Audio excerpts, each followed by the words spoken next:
Lalabas na naman ang dugo. Ano siya? Pati ng color. Nakasil siya. O, kita mo yung bite. Oh. Kasi mga sarado ko ngayon. Kita mo, seal ka na. Kaya lang, mamaya-maya at idadiretso pa yung dugo, Owen.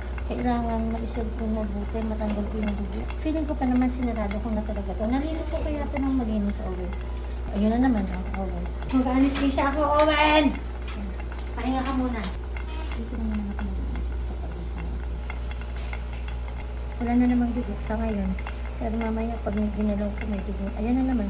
Lalabas na naman ang dugo. Saka na ka. Nagbikin ko na yung karayang ko.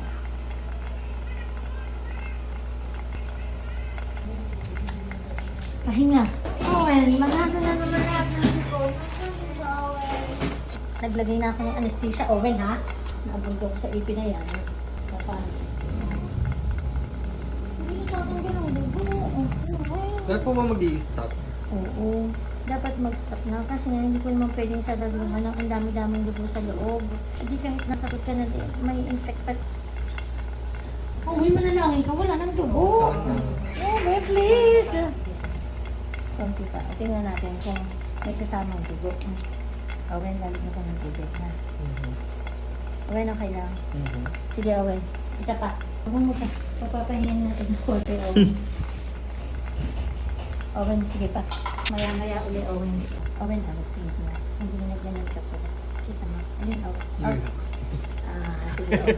Ewan ko nga sa iyo, Owen. Wala na. Owen, hindi na masyado. Kasi ba, Owen? Tama ka nga, ang pumasok lang sa PBB sa agency nila, yung sa ano nila, talent ano nila, na parang sparkle at saka PBO. Grabe.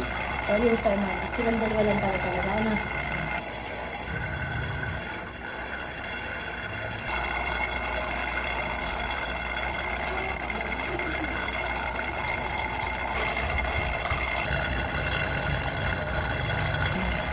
Yung lalim niya, mas lubog pa nga sa iyo. Owen, i-message mo ako ha. At yung daw na hindi naman yung nararamdaman, i-message mo. Ha? Pwede na ulit kumain ng chicharon. Kasi dati may balon sa buhay. Ibig sabihin na, ngayon, Owen. After 5 months Kasi to. kung pumayag ka na kasi kung hindi tayo matatapos. Kasi talagang pinitin ko na i-permanent na hindi ko naman magawa. Kasi lagi na yung dumidibo kung napunta ka dito, di ba? Yes.